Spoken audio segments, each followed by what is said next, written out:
welcome back to DHS's Valkyrie Review slash Guide Part 2. I am Amont, and if you enjoy this video, please like and subscribe to the channel as many more are coming soon.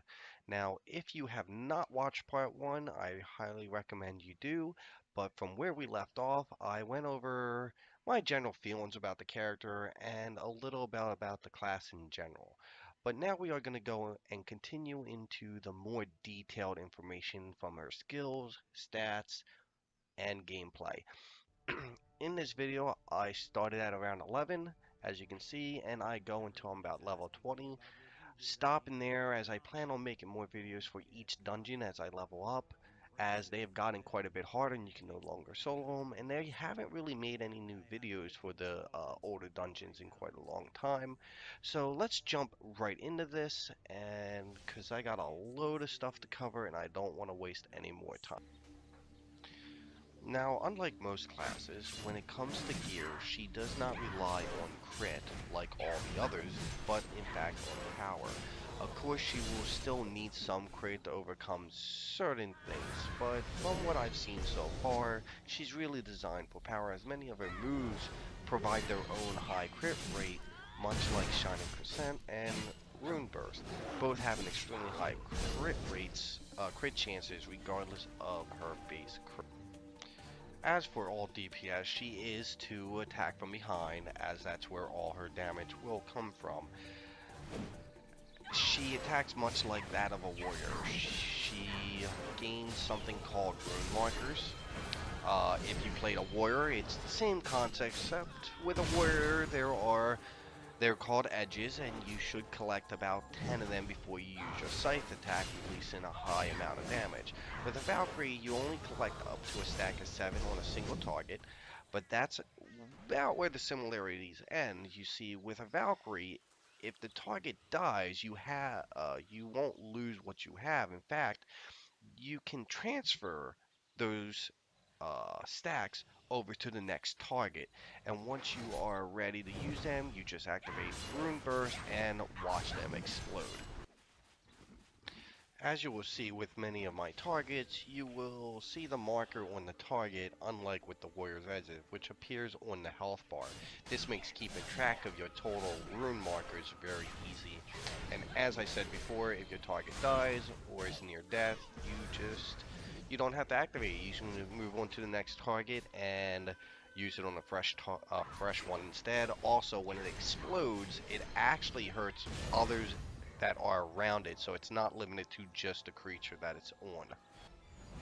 Now right here, you will see me attack an enemy and not use my rune marker, but move to another target and transfer it. This is a little example of what I was talking about with her marks.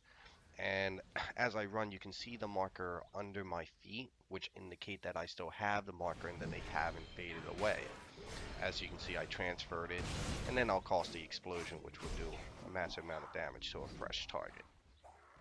Alright, so now we'll get a little bit in the crystals. Like I said, I only reached level 20 by the end of this, so I haven't actually used too much crystals yet as far as customizing. But I did plenty of research, so like most DPS, you will go with pretty much the standard. For the weapon, you'll run with a focus, a bitter, a savage, and a poundin'. And for the chest, you're pretty much just rock out your 4 hardies, and for the accessories, you should use full power. As I said, they are more power based. Now don't get me wrong, if your crit is low, you can mix it up and add some keen. Just remember, uh, you want way more power, since from what I've read and seen so far, crit is nice as it is, doesn't help the Valkyrie in her overall DPS. It's normal and probably not a bad idea to have a mix of the power and crit accessories while learning the Valkyrie before going with a full power setup. Also, it's not that bad of an idea in a priest party. Having a crit helps, and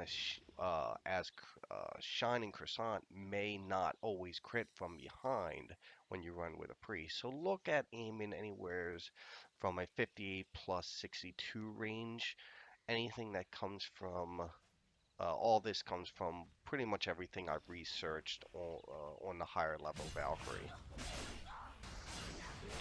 Inflicting crit damage from any attack against another player or monster will grant one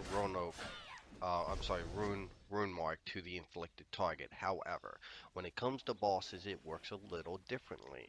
Now, to break this down would be a little complicated, and since I'm not that far into the game, I'll get a little bit more into this in a future video. So just know that the rune marker placement is different for bosses per move than it is for normal monsters and players, which is pretty much 1 point uh, per, I guess, crit damage. But okay, let's move into the next gauge meter that the Valkyrie has. Um, which is called the Ragnarok Meter. Now, this is something I don't have yet, but I did read into it, so I figured I'd throw it in here.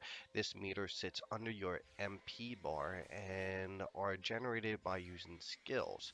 All skills will generate the bar by about, I think it's 5 points per hit. That means it takes about 200 total hits to fill up this gauge to its max, which is 1,000. Once max, Ragnarok will be available to activate, which increases your power, your attack speed, your attack range, as well as resetting and decreasing certain skill cooldowns. Very nice indeed.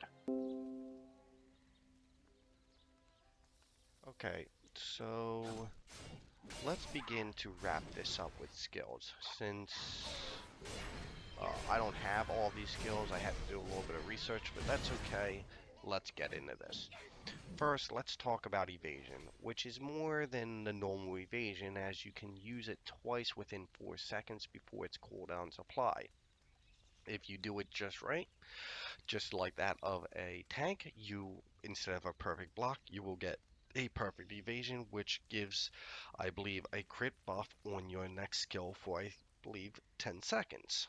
Now, next will be Slash, which is your basic attack. It attacks 4 times, and on its fourth, it has a high crit rate or crit chance and resets your Leap and Slash.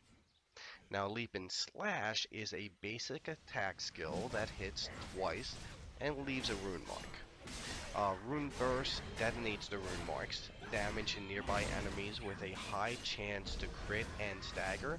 This is one of the 2 most important skills needed to regen your Ragnarok skill points quickly. Wind Slash pins your rune claves uh, in a tight circle to damage nearby enemies, and this will also reset your Leap and Slash. Blood Flower is where you stab you stab a target repeatedly and applies a bleeding effect. It is the other most important skill to regen your Ragnarok skill points. There is a glyph, I believe, that will reset this skill in your evasion, if I'm not mistaken. Ground Bash slams the ground for a massive amount of damage and requires a chain from Leap and Slash to do so. Dream Slash throws a blazing percent of dream energy at your enemy. The animation for this is a little long, but it's really probably better for mobs as it knocks them into the air and such. Charge, which is a dash and attack. This is a very good skill. I use it often to close gaps. Dark Herald pulls enemies within 12 meters of the target with rune marks on them, even if that is you when the marks are on the ground around you. It stuns the monsters for 3 seconds, which is also a really nice bonus. Cleave Strike slams your rune cleave into the ground to cause an explosion. This does a pretty good amount of damage when it crits. It generates 2 rune markers as well. Very useful move altogether. Spinning Death turns you into a virtual chainsaw or a buzzsaw. This generates a rune marker on its 3rd hit and can be used consecutively with 5 seconds of each other. Backstab, same as all the other backstabs, it teleports you directly behind the target and attacks. It's good for an iframe, and it has a pretty good range of about 17 meters. Overhead Slash is a two-hit skill that stuns the target for 2.5 seconds. Reclamation retrieves any rune marks left on a target and grants one rune marker in return. Maelstrom pulls enemies towards you with a damaging vortex. This leaves 6 rune marks when successfully landing all its hits. Very useful. Um, Shining Good day, Croissant citizen. disrupts rune markers onto a target to create an explosion of dream energy, much like the rune burst. This is actually your strongest DPS skill that bursts tremendous amounts of damage out. Boulder's Tears. This is an energy move, an emergency move. I'm sorry. It grants immunity to knockdown, stagger, and summons 3 orbs, which will vanish as you take damage. It absorbs a total of 70%. Um, Ragnarok, as discussed earlier, I'm not going to repeat myself on this. Your bar gets full, you can activate it, and it provides a buff for 25 seconds. And last but not least is Titan's Veins. Um, this plants your rune glaive and releases damage and waves of energy, as well as buffing yourself and your allies. Best used near the end of Ragnarok, as the buffs and the damage is increased. This is done in stages as you charge it. I am gonna redo once I'm level 65 and I have all the skills. I'm gonna do an appropriate video to show each one of these skills as I use them. Okay, and I think that's about it. I hope you all find this useful and helpful for you along your way to becoming a Valkyrie. If you find this, if you did find this helpful, or you just really like the sound of my voice, please like and subscribe to the channel.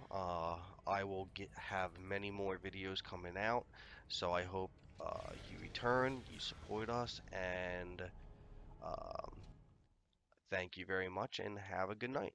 Thanks, guys.